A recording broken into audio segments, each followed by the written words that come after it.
psicose é uma neurose narcísica. Por que eu afirmo isso? Porque existem duas opções só para a defesa psíquica agir em relação aos impulsos sexuais incestuosos e impulsos de morte, né, destrutivos, que são produzidos pelo corpo humano, né? Então, esses impulsos se transformam em pulsões, se forem representados no psiquismo, né?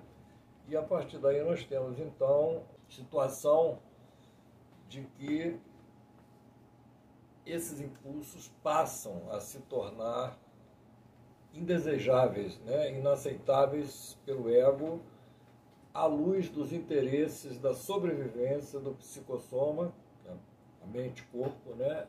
Dentro da realidade. Então, é a realidade que faz com que se torne necessário, né, o desenvolvimento de defesas psíquicas distônicas em relação a esses impulsos, a satisfação desses impulsos. Então, a antiperversão, né, digamos assim, ela é uma característica tanto da psicose quanto da neurose. Então, nada mais natural do que denominar a psicose como uma neurose narcísica, na medida em que, no texto de 1905, Freud deixa claro, né, de que, e a gente concorda com isso, pela experiência que nós temos no ramo, né, digamos assim, a neurose é o negativo da perversão, e a perversão é o negativo da neurose, né? Ou neurose ou perversão. Tá? Então, a característica da neurose é não tolerar a perversão, e a característica da perversão é não ser uma neurose, e, consequentemente, também não ser uma pessoa sadia, porque a pessoa sadia ela é uma evolução do caminho das pedras que passa pelo autismo, pela esquizofrenia, pela psicose maníaco-depressiva, pela neurose obsessiva e pela histeria. Então é o caminho distônico em relação aos impulsos perversos que leva à sanidade mental. Então a oposição que existe em psicanálise, que a psicanálise descobriu, é entre neurose e perversão. A balança, né, digamos assim, de opostos básicos na psicanálise se dá entre psicose e perversão. Neurose e perversão. Então, logo, a psicose é uma neurose também, né? Só que é uma neurose mais, digamos assim, é uma neurose mais regredida, em que o nível de regressão chega na fase oral canibalesca, fase oral de sucção, né? E da fase anal expulsiva para trás, né, digamos assim, fase anal retentiva já é a neurose obsessiva. Então, esse caminho das pulsões que sofrem repressão, né, dos mecanismos de defesa egodistônicos em relação a esses impulsos, mecanismos do ego que são distônicos, que são contrários, que se opõem à satisfação anárquica desses impulsos, né, lesando, onerando as relações interpessoais e os objetos psicossexuais, a começar pela mãe. O primeiro objeto psicossexual de todos nós é a mãe, né?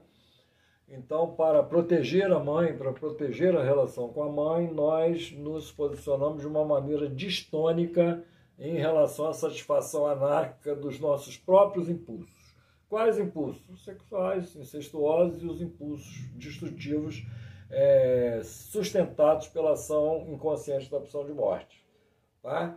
Então, não há dúvida nenhuma, para quem leu os 3 ensaios, com as notas de rodapé e acréscimo todas ali, e quem estudou os 3 ensaios, tem a conclusão clara, né, de que a oposição que existe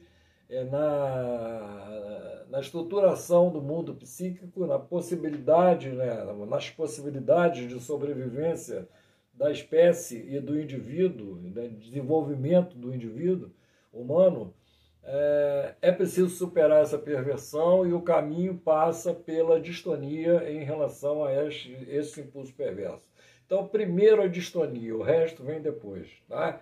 E o grande baluarte de distonia em relação aos impulsos perversos se dá a nível do embate que ocorre na mente do paciente psicótico. Então ele faz tudo, menos perversão, tá? Com o objeto, com a mãe. Se afasta dos objetos, ele para de interagir com os objetos para ficar interagindo com fantasias que ele mesmo cria a respeito do seu psicossoma. Um mecanismo tão autístico, né? A Tushing, grande autora psicanalítica, Frances Tushing, ela trabalhou a vida inteira com autistas e ela fala em objetos autísticos, reconhece os objetos transicionais de Winnicott, né?